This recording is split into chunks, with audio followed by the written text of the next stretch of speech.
Welcome back, everyone. I hope everyone is doing okay. I hope you got a chance to catch the fights over the weekend. Bit of a war between Chamberlain and Billum Smith. I missed the first couple of rounds, but they looked absolutely shattered by the fourth round.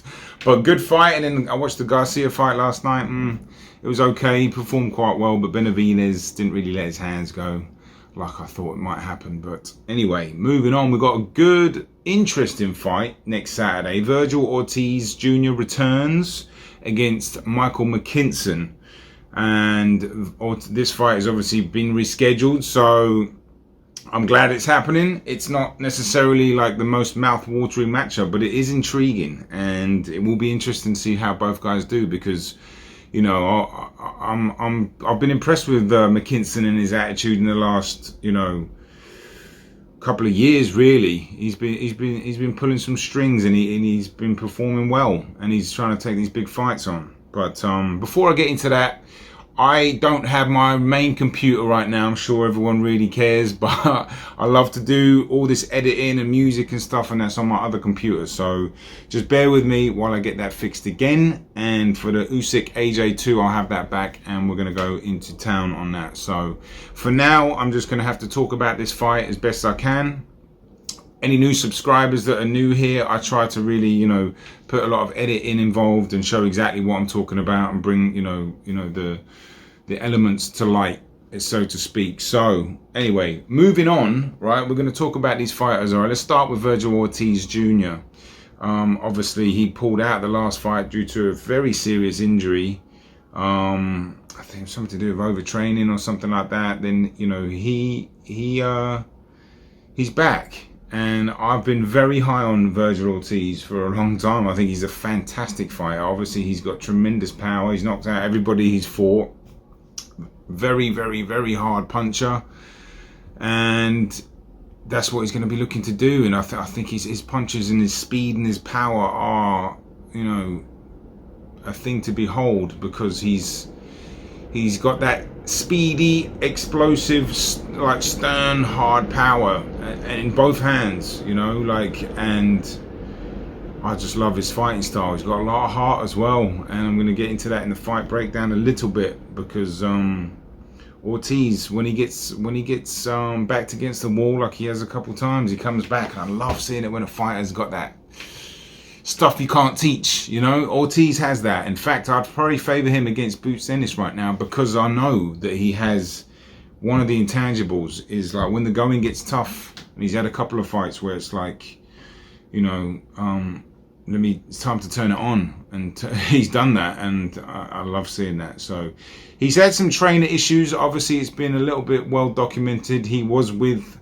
Robert Garcia, then he went with Eddie Reynoso for a little bit, but it sounds like, if you read between the lines, like he wasn't either the main guy or he wasn't quite getting sparring. There's a few videos out there, go and check those out. But right now he's trained, obviously his dad helps out, but Manny Robles is going to be his trainer, and we all know him from when he was in Ruiz's corner for AJ's defeat at Madison Square Garden. So Manny Robles has had plenty of world champions under his belt. Oscar Valdez was with him for a little bit.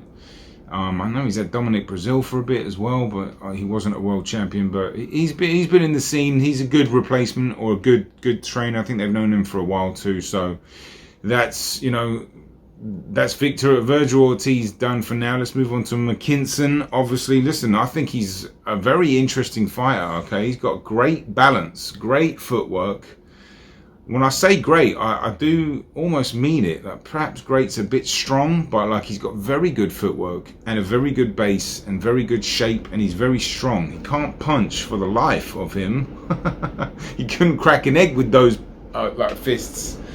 But this commentator is saying that he's got more power than it says, but no, he's dropping any opponents because of his awkwardness. Okay, he's tremendously awkward, and that's going to serve him well in this fight, because he's an awkward southpaw who makes it tricky, and I think he's got a very, very, very annoying style to fight. He's a real southpaw that might be a wrong statement, but he's a very awkward cagey southpaw, let's just put it like that. And you know, he knows how to get the best of exchanges without having power, based on his foot position and his balance as well. So I'll talk about that in the fight breakdown.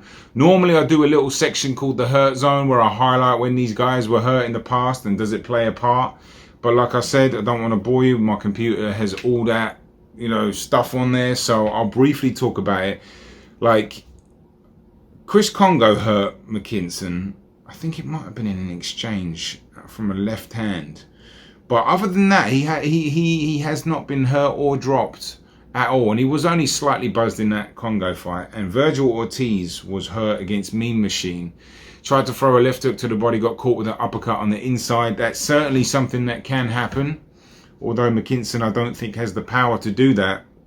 But I think Mckinson does have the awkwardness and foot positioning to be able to get Ortiz on the canvas like he did against Kongo. I don't think he will, but I'm just saying, you know, he does have tremendous balance, and you know, Ortiz does too. But I'm saying if there's going to be a moment where, you know, Mckinson can strive, it will be in that awkward moment in exchanges. And you know, if he, like, he's probably going to get touched a little bit by Ortiz's hands, and I would have thought it would have been Ortiz's right hand, but he's got power in most of his punches, to be honest with you. He's got a stunning jab, and I think, you know, Mckinson's gonna have to be switched on for the whole fight. And he's got great hand-eye coordination, and his concentration levels are superb, which is what makes him so dangerous as a fighter, because he's alert the whole time, you know, and he doesn't have those not too many lapses of concentration, which a lot of fighters do.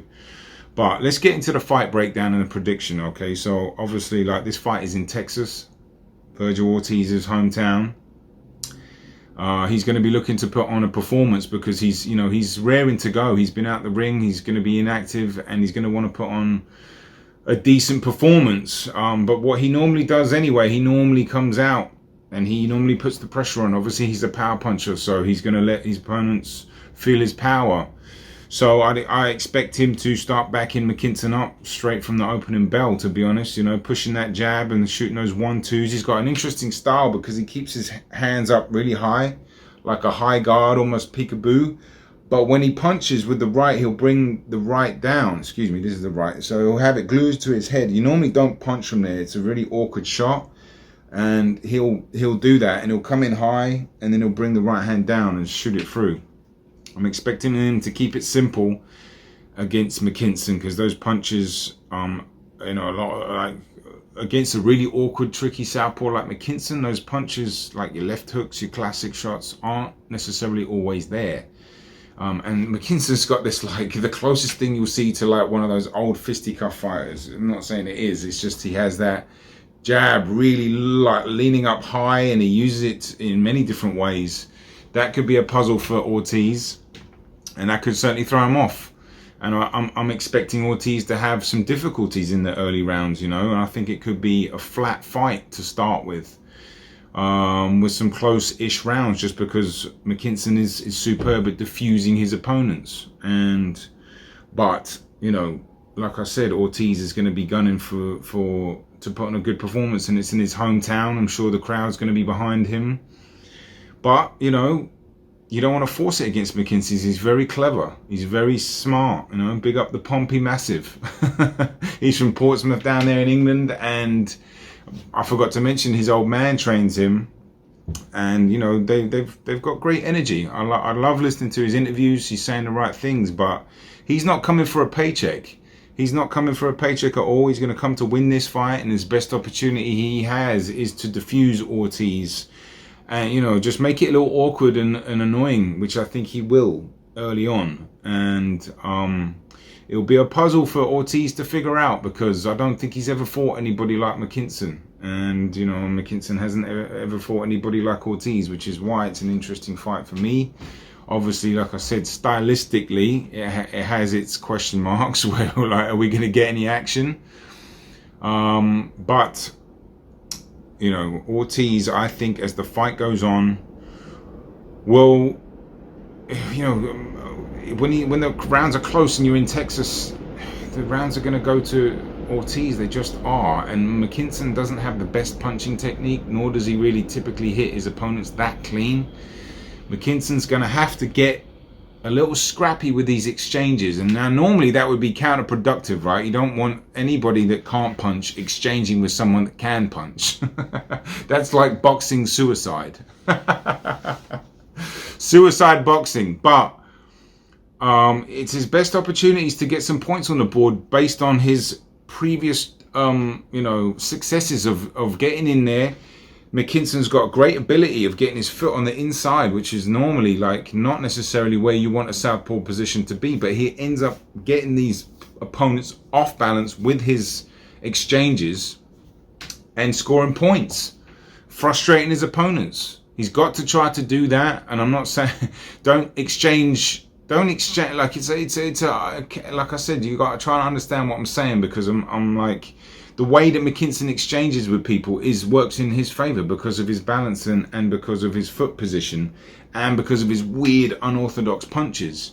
But I will see how Ortiz is going to manage that, because he's got quite short, sharp shots that can come through the awkwardness as well, maybe.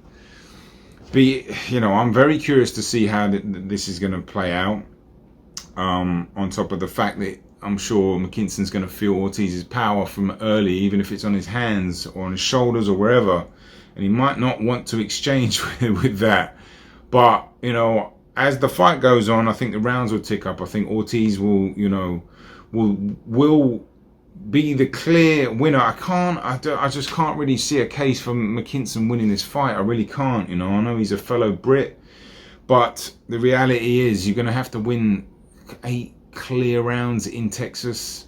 I guess inactivity from Vergil Ortiz might play a part. Mckinson's been active, and he's been in America getting exposure and experience, and that's going to hopefully serve him well. But like realistically, like he just, when he does win rounds, it's usually from an awkward knockdown or like just a close round here and there. Like I said, his punch technique has got a lot of work to be done, and they're not the cleanest of shots he lands.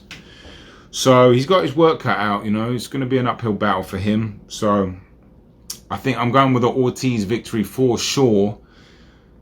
I think Mckinson's got a talent for survival, he really does. So I can see this fight going 12 rounds. I think he's going to be the first person to not get stopped by Ortiz, which will be, I guess, I don't want to say a moral victory, because I do not like moral victories. But if you're going to come out, the best option after winning would be to not get stopped by somebody that stopped everybody. Obviously try to win the fight, but do the best you can and try to knock up, win some points and maybe make Ortiz look normal, because he's gonna have his work cut out to win this fight. Mckinson is, and I think Ortiz will do just enough.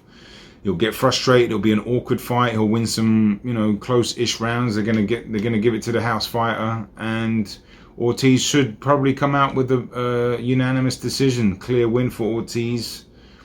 And looking for both guys to move on after that, because it'll be no shame for Mckinson to lose against Ortiz in Texas.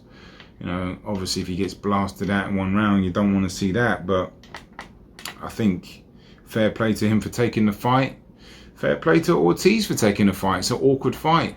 So yeah, let me know what your thoughts are in the comment section. Do you give Mckinson more of a chance than I do? And like I said, the next time I'm back, the computer will be back. But that is it from me, Boxing on the Edge. Have yourself a great week. Take care.